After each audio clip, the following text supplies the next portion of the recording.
Hello, everyone. Welcome to William and the Magic Box. Today on our show, we are going to have Alan. Alan is from Austin, in Texas, in the USA.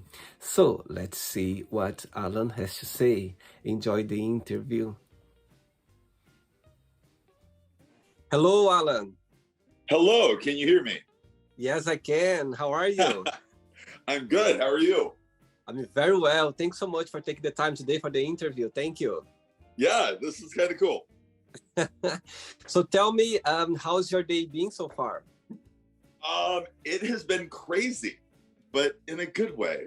I was supposed to have, I had a haircut client and grooming client that I thought was at 3:30, and I looked at my calendar as 10 o'clock as I was ready to run out the door for the gym, and I saw that it was actually at noon and not at 3:30 after this interview. So I was like, I guess I'm rearranging plans real quick. I know sometimes those things happen, and sometimes you go like, "Oh my God, how am I gonna deal with that right now?" Oh, I know. No, it's funny. It's funny because since I've been doing the interviews, it's funny because I remember once I had a few people booked the weekend for the interview, like 3 or 4 people, and I didn't realize that the US was changing the time, and other people, you know what I mean. And suddenly people were testing, William, I'm ready for you, like. And I was like, oh my God, you meant to meet in 1 hour. And he said, no, no, no. I was like, oh my goodness. And sometimes it will happen the opposite way. I was early for them. I was like, oh, I see you in an hour. He was like, what? 1 hour? No, not yet. So, the thing just happen, and it's just the universe testing us to see how we're going to deal with that. It does. That is the story of my life. So tell me, Alan, where are you from? I currently live in Austin, Texas. That's the place where you're born and raised, or not? No. I was actually born in Washington State. I grew up in Montana until 8th grade. My family moved us to Tucson, Arizona right before I started 8th grade. That's where I graduated high school. And then I moved to Colorado for college. I've lived all over. I've actually lived in 8 different states of the United States, 23 different cities around the world, and on 3 different continents.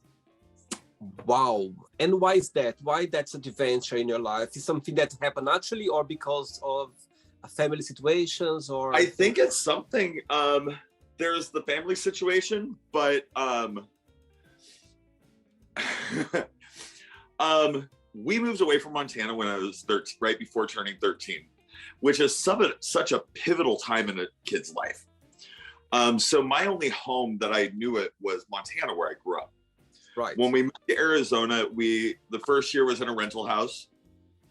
So then I started high school in another house. And then they actually moved out to the country, and I transferred schools right before my senior year. Right. So with that kind of a moving life, my understanding of home is much different than a lot of people's. Wow. So from there, I just kind of started this whole journey of finding myself, being in a city, learning how to say yes to life when opportunities would turn up. If they felt right, I said yes. Mm-hmm. Which kind of took me on this, I'm still on this journey. For the most part, most cities, I usually end up living there for 4 to 5 years before it feels like it's kind of run its course.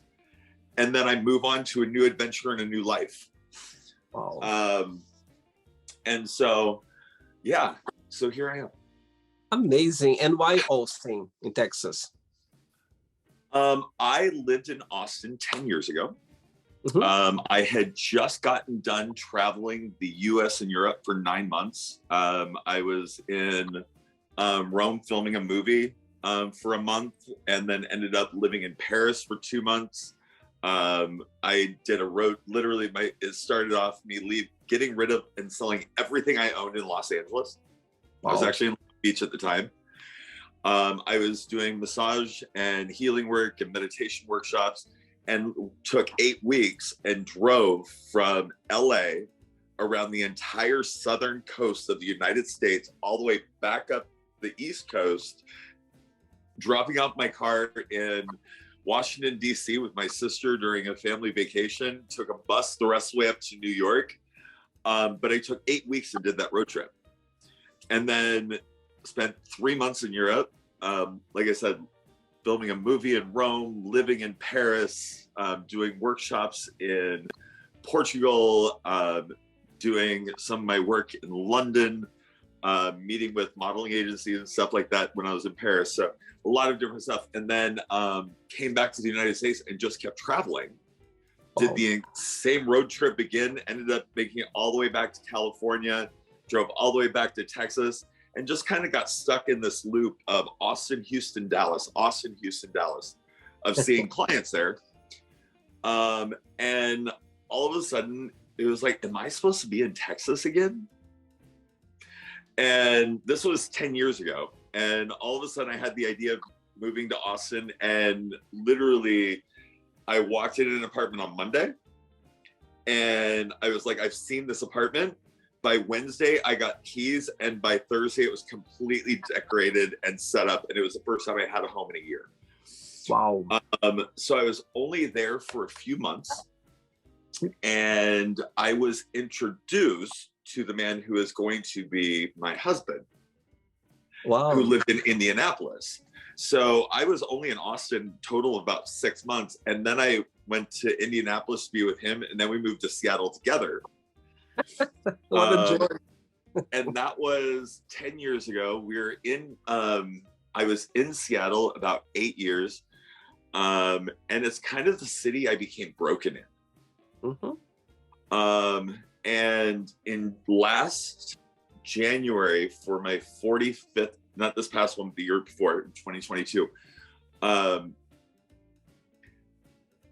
had let my physical health go to crap. I was a salon owner. During COVID, I was literally living daily with suicidal ideation every single day. Wow. Basically from the time I got up till the time I went to bed. I had developed social anxiety induced panic attacks. And I used to be like this major extrovert who could walk into a room and light up the room, to where I would have a panic attack even thinking about going into public. Wow. And I did a 15-day vacation. I went scuba diving in Belize for 5 days. And then I went to Puerto Vallarta for the last 12 days of my trip, or the last 10 days. And it wasn't until day 13 that all of a sudden I was like, you know what? Stop at the store and buy a Speedo. I was having issues with my body. I didn't feel comfortable. But I was like, no, you've got to do this. So I did. And the last 2 or 3 days that I was there, I just started meeting people. And I felt alive and I felt good. And I got back to, I was like, you know what? I'm gonna go to Seattle. I'm gonna get in the gym. I'm gonna do this. And within 24 hours, I can get out of bed. Oh my God. Wow. So I knew I had to change my life. Mm-hmm. And I worked like the next 8 days straight at the salon that I owned at the time. And during that 8 days, I saw over 110 clients, and I made enough money during that time that it dawned on me that I could afford to live anywhere in the country and fly back for 8 days a month to basically see clients and have the time and the financial freedom to create the life that I wanted anywhere I wanted. Wow. And there was a short list of cities. The 3 other cities that I was looking at were Denver, Chicago, and Atlanta. I've already lived in Denver twice, and I moved away twice. I didn't want to give it a third strike because I still love that city. But there was just something about Houston or something about Chicago and Atlanta that just left a feeling of uncertainty. Okay. And so I was like, okay. And then the second I thought of Austin, I had a flashback to everything that had happened that brought me there the first time. It just felt right. I already knew the city. I already had acquaintances here.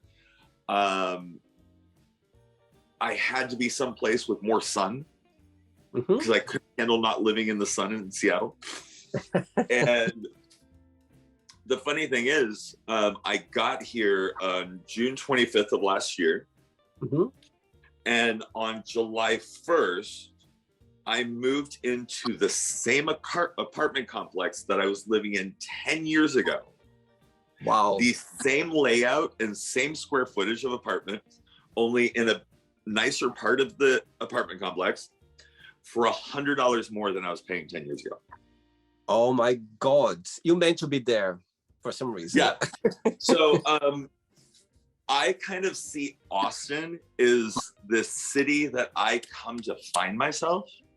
Amazing. And I don't know why, but there's something about it here that just helps me reconnect to something that's me. Amazing. And what do you do for work, for living? So I sold my salon. I ended up finally let go of all my clientele in Seattle. I was supposed to have shoulder surgery after a major bicycling accident. None of that happened. So I still barber a little bit. I actually see barbering clients from home. I also, I've been a massage therapist for almost as long as I've been a barber. So I also have some barbering or some massage clients, and I've started doing some escorting and OnlyFans and all that kind of fun stuff. So, which is also kind of weird because that's how I got myself through beauty school, was doing escorting. Wow. But I was 20 years old. It wasn't a safe place for me. I wasn't in control. I didn't understand my own sexuality. And now I get to do it from this place of consciousness. So it's kind of much different now. But that being said, I have just had some amazing opportunities. I mentioned before some of those workshops that I was teaching around the country, around the world. We're actually workshops on vibrational healing, how to heal through understandings of the chakras that I call the 7 aspects of self. Amazing. The last 5 years, I've actually been working and doing some in-depth study on a new understanding and a new translation of the understanding of what it means to be empathic, as well as a concept that I've created that I've been doing a lot of work on called the mirror consciousness. And just in this last week, I have been offered space at a yoga and Pilates studio here in Austin to be able to begin teaching my workshops again. Wow. I'm speaking with a friend of mine who has a ranch just outside of Dallas, who I'm going to start working with on putting together a men's retreat center at his place there. Another friend of mine just came forward saying that he has a friend that actually has a yoga ranch, naked yoga ranch, that he's going to be putting me in contact with, because I'm also a yoga instructor, to be able to start doing some of my meditation and work with healing and energy. And yeah, so I do a lot of things. You are a busy man. I can see that you never get bored. That's for sure. No, I do not. Amazing. Ever. Okay, Alan. So for the journey, I'm going to explore a little bit more about your life, about your journey. Oh my God, look, if I had 2 hours of time, we would be talking a lot. I'd love to know all of those adventures around Europe, around the US, and all over the place. But are you ready to go on a beautiful journey through your memories in life and to share your point of views? I look forward to it. Amazing. Welcome to William and the Magic Box. So this is my best friend.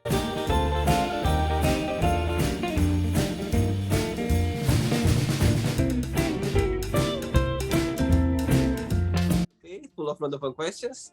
I'm just Can't wait to see the dance. Yes, I'm just going to play just for us to move a little bit before the first question, okay? Okay. Let's do it.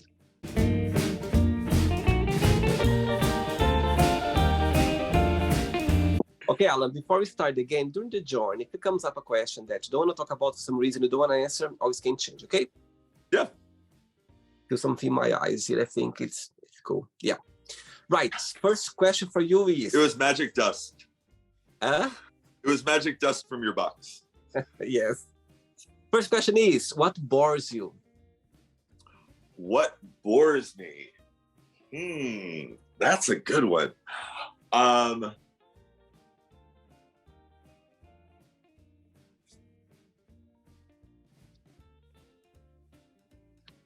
Monotony. So growing up, I've never had a set group of friends. When I travel, when I move into a new city, I have friends in like 15 different groups, and I just kind of travel throughout each one of them. I grew up thinking I had a dissociative disorder because I didn't know how to connect with a single group. And what I learned is it's actually an aspect of neurodivergence, in that I have a lot of different likes and interests. Like, I want to learn how to go squirrel suit jumping, where you're literally just in a suit, jump off of and go like spread your wings and just fly in this little suit. But I also love sitting down for dinner parties, but I also love being able to go out to the club and go dancing. And those are three totally different groups of people. Mm-hmm.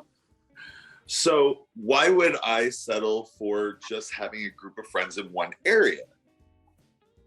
Instead, I get to love everybody for where they are and what I share with them, but then look to other people for those other things.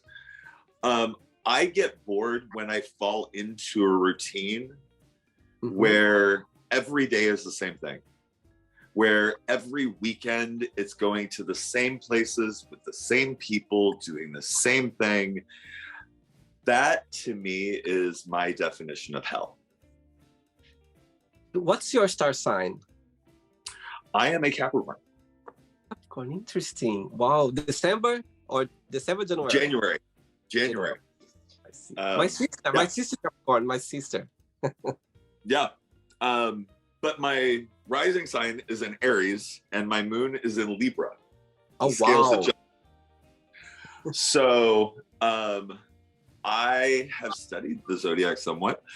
And the things that would normally limit the Capricorn, I see as challenges. Yeah. People see the Capricorn as like the goat who just climbs everything and everything is a goal, but they forget it has the tail of a fish. Yeah. Which means that stability is fluid. They find stability in any situation. Absolutely. They just step back and look at the 20 different paths in front of them before they make a decision. Next question. Let's do it. All right. Hey, Alan from Austin in Texas. Next question is, what has been the lowest point of your life? Ooh.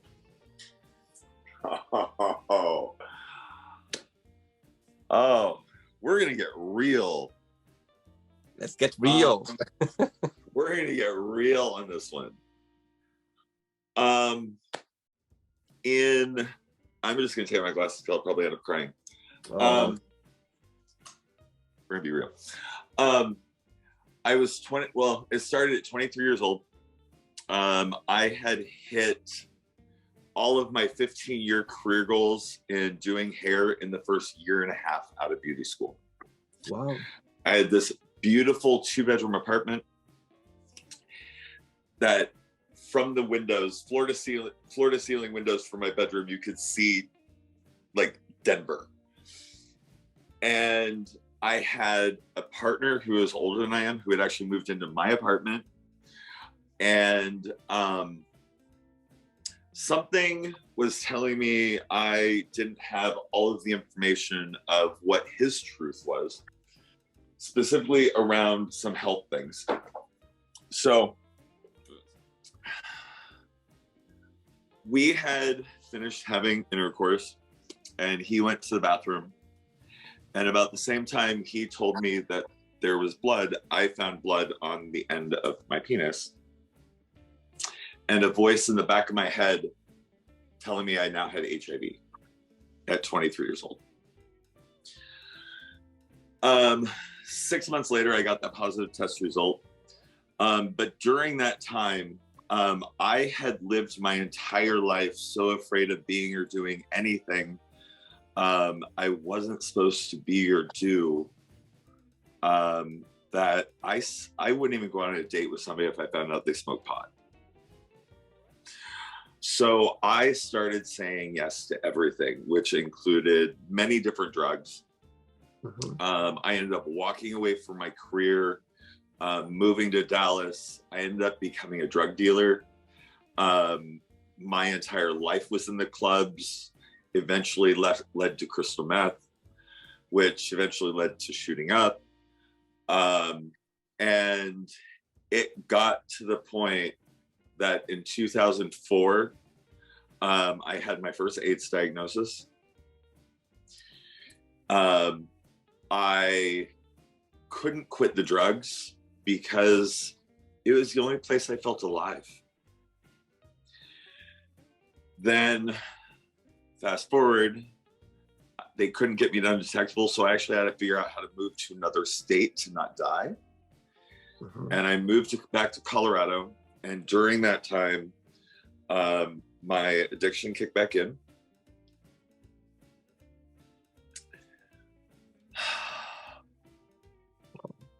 And I ended up in a hospital bed for a week with full-blown AIDS, recovering from meth, weighing 152 pounds, and I'm currently 192 pounds. So imagine me 40 pounds skinnier. Oh. You could actually see all of the tendons in my neck. You could actually see my jawbone. You could see all of the bones throughout my entire facial structure. And I was laying there in a bed dying at 28 years old. Wow. Wow.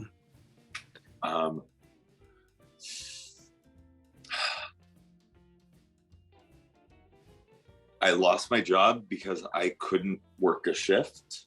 Mm-hmm.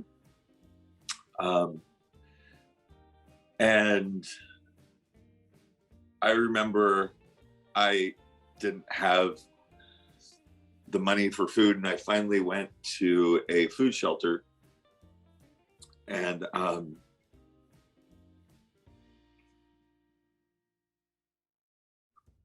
remember walking out of the food shelter, and there was a homeless person sitting there asking me if they had any food. Oh.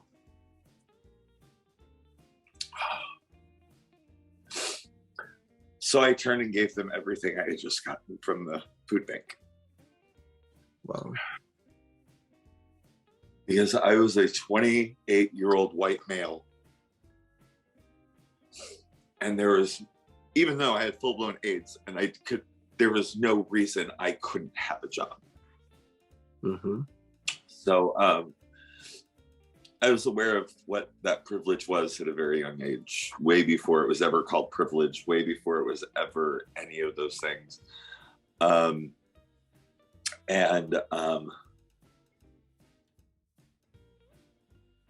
Yeah, I just remember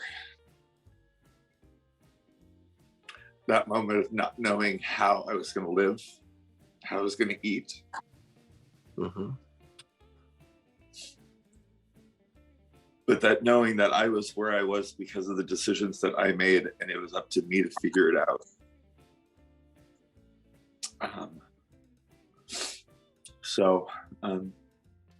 That was kind of the first lowest point of my life. Wow.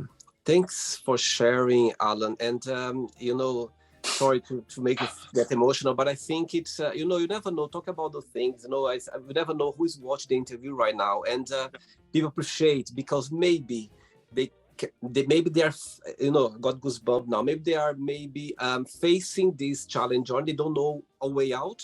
Maybe they think they're on. They don't, there's nobody facing the same situation.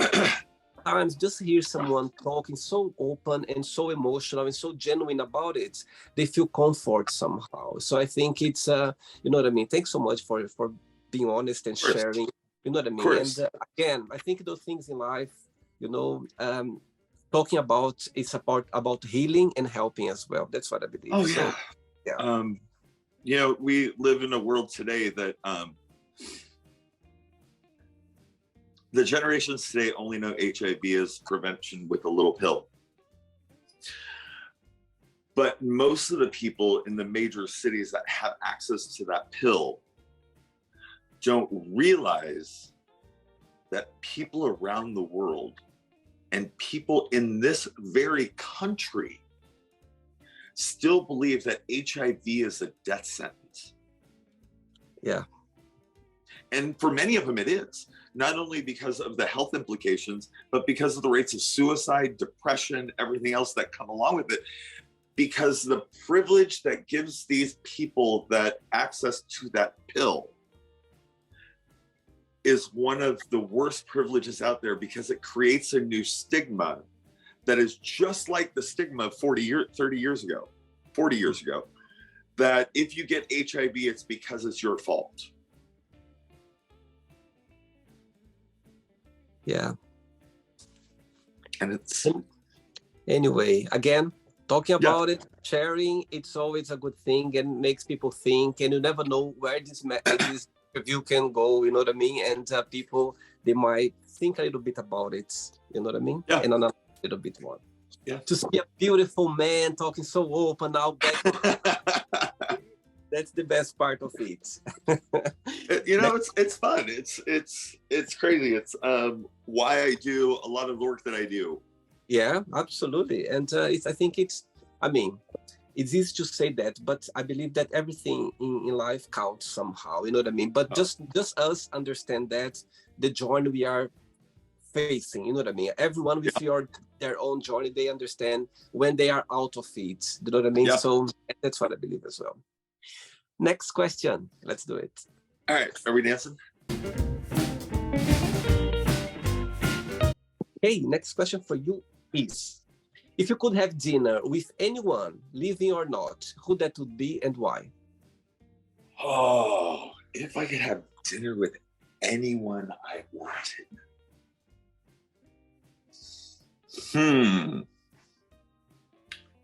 That's an interesting one. I have no idea. That was not the question. One of the questions I thought were going to be coming up. Your magic box really does have some questions in there, doesn't it? If I could have dinner with anyone, actually, so a lot of the work that I do in healing goes back to different principles of Buddhism. And something I've had a lot of fun in my career and everything doing is going back and actually translating things from the Bible according to Buddhist beliefs. So if I could have dinner with anybody, I would actually want to go back and have dinner with the man who is now revered as Jesus. Wow. In the time that he was performing his acts of miracles, where he said, when asked how he did it, he said, "I have done nothing, for I am but the Son of Man. It is their belief that has made them whole." And I have used that exact phrase, that exact concept or idea to remain humble in everything that I do, because it makes me realize that I can't change anybody else's life, but I can be so true in my own life that they see themselves for the healing that they want to obtain. So to be able to go back and actually have those conversations with him, specifically about those things and what they meant to him, would be so much fun. I'll tell you something. This question, like for those 2 years I've been doing the show, like this question came along for different people, but never no one answered this way. And you know, that answer, that's amazing. I love it. Wow. My goodness, amazing. Because then I could have a conversation with them about how his message has been completely warped through the ego of man. Yeah, absolutely. And really dive into the understanding of this person who was born a poor carpenter. Absolutely. And traveled to the East, studying under his masters, coming back, interpreting the Old Testament according to Buddhist beliefs and principles. That is the man I want to talk to. Wow. Yeah. It would be a very good conversation, that's for sure. Oh my God. Right? It would be so much fun. I'm sure it would turn to a dinner, like a coffee after dinner, like a little. Oh, we ended up going off into the mountains for like a week. And so on. And so on. Next question. That's okay. Great. For the next one, you know, being a massage therapist, being a yoga instructor, I'm sure you deal with a lot of energies, a lot of connection, you know, people. And I think, you know, again, being in this, you know, journey is a lot of energy involved, a lot of experience as well.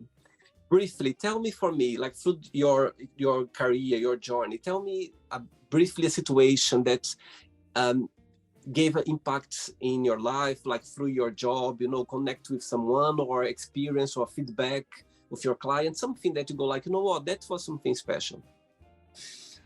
Oh, so many of them. So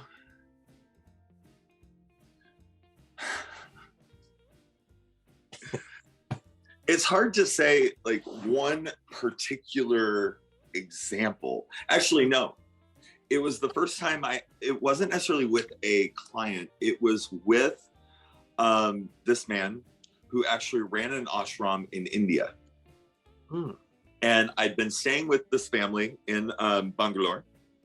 And we traveled to this ashram for the day. And I guess when he wrote my name down on the ledger, when it said what I do, it said that I'm a healer. And the owner of the man who kind of oversaw the ashram asked me to take a walk with him. And he asked me about that question. If you are a healer, what can you heal? And I had never been asked that question. Wow. And I stopped and I was like, huh.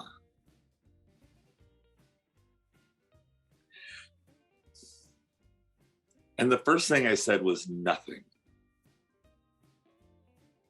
I said, I can go through and create a list of experiences that I've had with clients that have had amazing results of healing.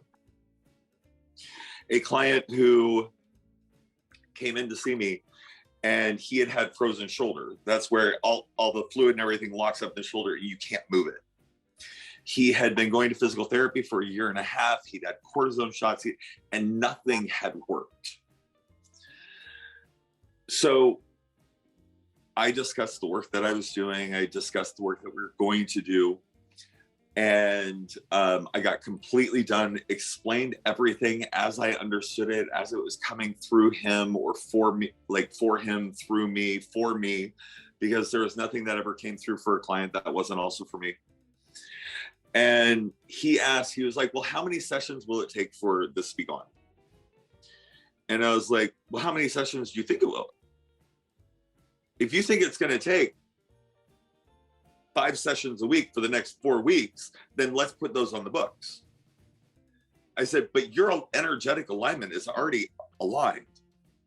You're still going to have pain in the shoulder. Things are still going to happen, but that's your opportunity to breathe into it and say thank you and choose your alignment rather than going back into the belief I'm broken. And if you can do that, you will never have to see me again. And he called me the next day saying, I can't believe it. I just went to the gym for the first time in a year and a half, and I was able to do all of my exercises. There was things that hurt, but I was able to do them. And so I thought about that as I was talking to this man, and I said, the work that I do is offering a shift in a person's belief that allows them to see themselves in the perfection or completeness that they're in. I can't heal a broken arm. I can't heal a frozen shoulder. I can't heal an illness. But what I have the capacity to do is to work with people to heal their beliefs that allow them to heal themselves. So the only thing I guess I have the ability to heal is the perception of people's beliefs. Wow. And that moment is what also triggered that study into the stuff around like Jesus and that interpreting the Old Testament according to Buddhist beliefs. And but it was that moment that changed everything in my work. Wow. Amazing. Beautiful. Thanks. Next question for you is, what's the best advice have you ever received? The best advice I've ever received. Yeah, the best advice you ever received. Oh, advice. Yeah, advice. Okay. I thought you said best device, like a phone or and like, I don't like those things. my Brazilian accent sometimes mix around. Yeah.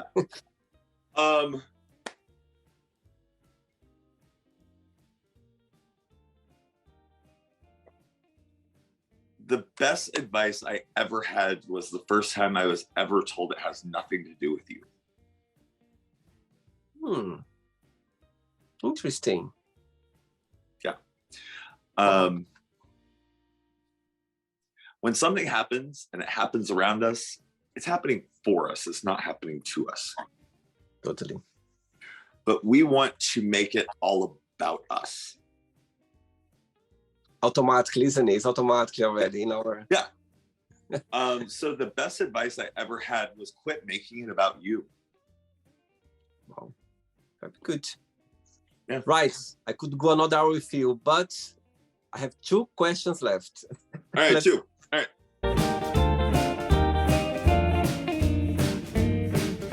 Okay, next question is, what does happiness mean to you?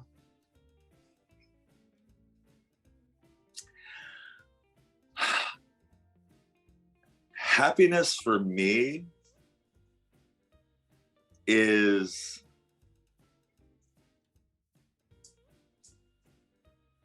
it's that state of mind or that place where you just get to be and you just get to breathe and you just get to observe without making it about you, without making it into something that it's not, that you just get to experience it.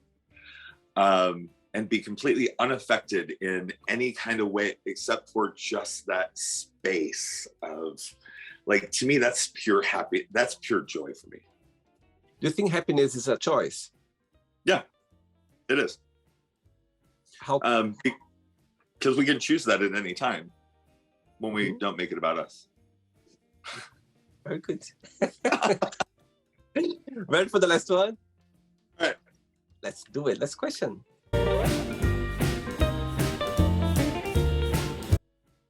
But before the next question, Alan, I'm going to ask a tough question to you. You know, this question in the beginning, which made you get emotional, you know, made you go through that challenge journey in your life. My question to you is, do you think that situation, like all that journey that you faced at the time, Knowing the person you are today, the place where you are today, do you think that meant to happen to you? I don't believe in destiny. Mm-hmm. So I don't believe it was meant to happen to me. However, I believe that growing up as a young gay kid, growing up in a family that tried to change my environment to make it so I wasn't gay,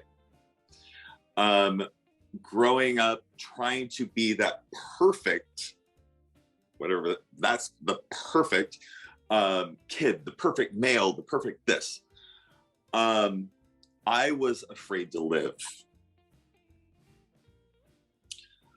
I had many opportunities throughout my life, even up until that point, that I had the opportunity to say yes to life. And I always chose, no, don't do that. You have to have a career. No, don't do that. You have to do this. You have to be this for your family. And I believe I drew that into my vibration. Mm-hmm. Because I also had instincts during that relationship that if I stayed in that relationship, something like this was going to happen, and I chose to ignore it. When I got that first HIV diagnosis, I was afraid to live. As a result of that, I said yes to life until it almost killed me. Oh. Laying in that hospital bed, dying because of life, but doing it haphazardly, doing it without concern or any kind of anything for my body or my mind or my emotions, put me in that new place of almost dying and taught me how to cherish the life that I had moving forward. So I was afraid to live. I got HIV. I learned how to live till it almost killed me. And then that almost killing me taught me how to cherish the life I have. So whether it was meant to be, I believe without that experience, I would not be who I am today. And I wouldn't be able to have the stories that I have that allow me to teach or reach the lives of the people around the world. So, all right. I have no regrets. All right. Last question for you is, which is one movie you could what is one movie you could watch over and over again? I have two. Okay. One is Music of the Heart with Meryl Streep and Gloria Estefan. This is back in the days of Backstreet Boys, but it is one of those movies from the 80s that if I ever need a really good tearjerker and a lesson of white privilege in this country from all the way back when I grew up, and that understanding of what's my job, I will watch that movie and I will now cry about 5 minutes before every scene that I know is going to happen. Wow. That's one. And I watched that movie, yes. The other one, which is great, and I can't wait to see the new rendition of it, is The Little Mermaid. Oh, wow. I watched it actually last weekend. Really? How was it? I mean, amazing. Like Disney, all the, not amazing. It's just amazing. Yeah, I love that. Yeah, because I grew up not feeling like I fit in the world that I lived in. Yeah. And I wanted to always go there, and I wanted to experience this. And at one point in time during my addiction, I remember standing in my living room and I was like, look at this stuff. Isn't it neat? And I was like, I got gadgets and gizmos aplenty. I opened one drawer, like in this curio cabinet, and I had like 50 different chargers or different devices. I got oozits and whatsits galore, and I had calculators in another one.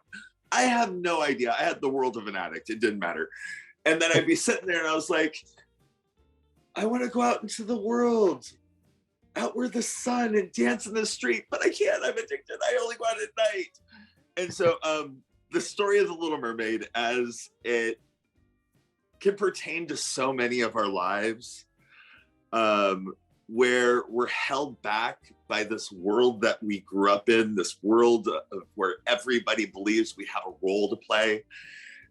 and just wanting to go find who we are.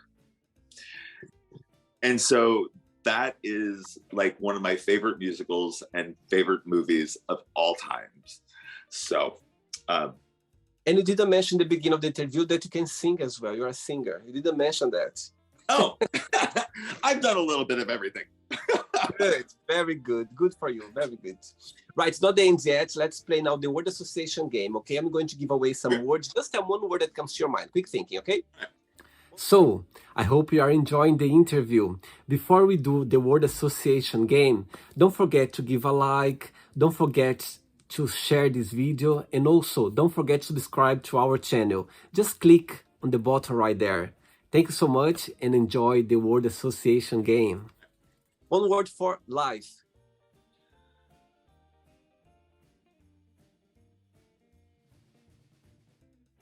Ego. Money.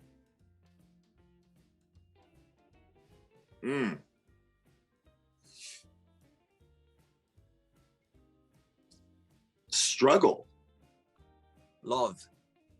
Love. Yep. The first word that actually comes to my mind is sadness. Okay. Family.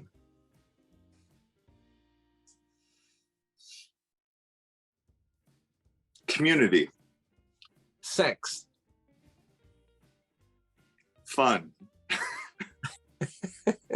Politics. Ridiculous. Religion. Destruction. Fear. Growth. Friendship. Family. Desire. Hope. Regret. Worthless. Success. Dreams. One word for wish.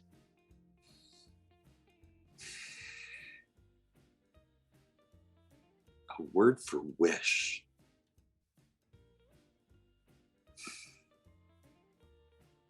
A goal. Happiness. Joy. One word for Austin. For Austin? Yeah. Sunshine. One word for Texas.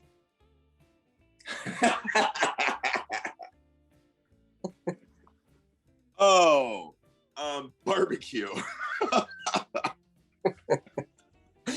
One word for USA. Show.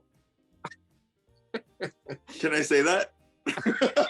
I'm gonna put beep show. Beep show. Perfect. One word for massage therapist. Massage therapist. Healers. One word for yoga. Centering. And the last one now, healer. One word. One word for healer.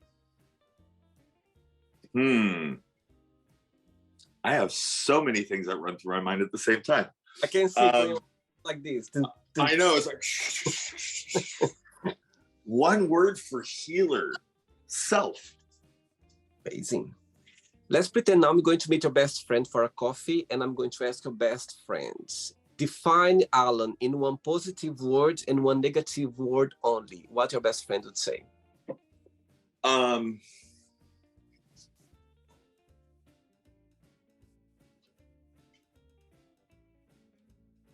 Vibrant. And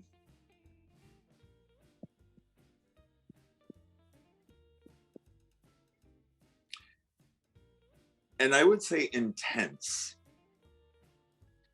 which could be positive or negative. You know, intense is one of the biggest characteristics of Scorpio because I'm a Scorpio and I know we can be very intense. Yeah, like, because I couldn't say too much because that's 2 words. Yeah. But intense, I was like, yeah, that would actually probably be, in the circumstance that I'm thinking of it, it would actually be a negative. See? All right. Let's play now Alan and the Magic Box, and you can ask me a question. But before that, let's play the music one more time. Let's do it. All right.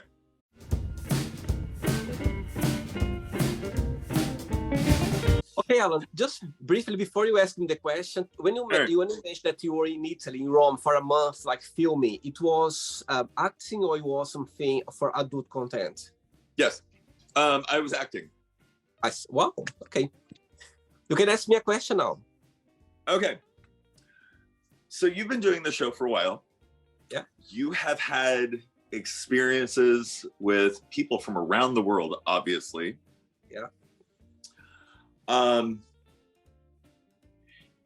If you could find somebody from any continent or any culture that you've never been able to experience, where would that person be from? And what about their culture do you want to know from them? You know what? Lovely question. And I tell you what, I've always been fascinated about Japan, always been, like for years. And I was working hospitality, a few hotels, but a few years ago. And, you know, I interact with people around the world. And I remember when Japanese people, they were come to the hotel. My God, the way they look at you, the way they approach you, the way they, you know, they thankful is something, you know, different that I got used to, you know. So, fun enough, as you know, I had so many people around the world, and I always wanted to have a Japanese person on the show. But you know, I was just waiting; naturally, it would come, and I just reached 900 interviews on the show days ago. But when I reached 800 interviews, I think a week before, 2 weeks before, you know, I invited random people like the same way I invited you, and I invited this lovely man. I had a guess that they could be from Japan, but I didn't look much into his profile. Guess what? He was from Japan. From Japan. You have no idea how much I explore, you know, the culture. He's living in London right now because he's studying music theater, but he grew up in Tokyo, and he told me so many things about Japan, and I've been even more fascinated about it. And it was so cheerful, like so beautiful to hear someone talking about their culture, the way that I was literally having a class. I was just here, like listening to him. Like I said, please carry on, don't stop. Yeah. And he was so fascinated because I could see he knew actually this impression that other people has from Japanese people. He was aware of it, and he knew. I said, William, you know, living abroad, and I can see the difference, and also I understand why our culture it's so, let's say, well seen around the world. How people and he can understand that. So yes, I would say Japan, and I've never been there, and I'd love to go to Japan to experience, and I'm sure I would come back a different person. Yeah. All right. Very cool. Have you been to Japan, by the way? No, I have not. The only place in Asia I've been was I spent 4 months traveling through India. I see. But yeah. Alan, did you enjoy the interview? It was a lot of fun. I was waiting for you to ask like my happiest childhood experience, not what is the darkest place. So it was a great turn of events. I'm very grateful that you asked me, and I was able to even just say yes. So thank you. No, amazing. And I do believe that, you know, the questions are all here mixed, and I just pick a question. And I strongly believe the right question always comes to the right person. You know what I mean? Always. So it's amazing. And I didn't know about that. And when you said, okay, I'm going to take off my glasses because I got emotional. I said, okay, oh my God, now he's going through.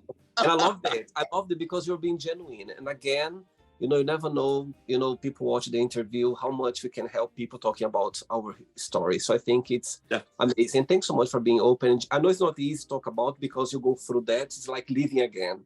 But I'm grateful that you touch your heart and you just put it out. And I think that's the best part of the Magic Box.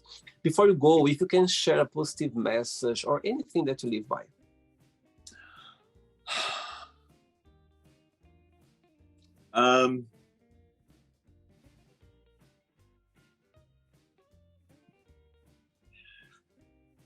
It's actually a quote from a management training class that I went through years ago.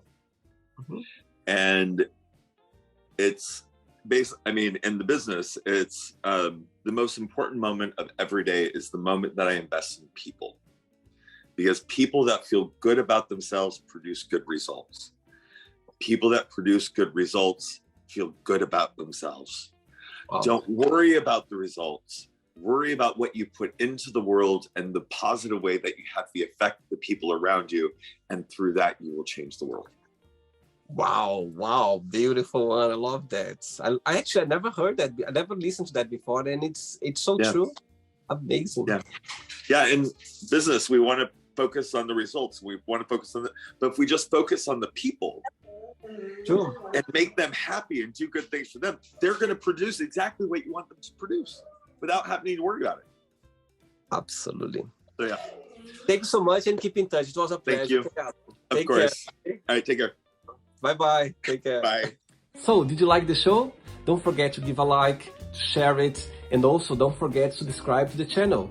And if you'd like to be part of the show as well, first, subscribe to our channel, and after that, just go to our website, www.williamandthemagicbox.com, and send us a request saying why you'd like to be part of the show. And I see you there. Bye, see you next time.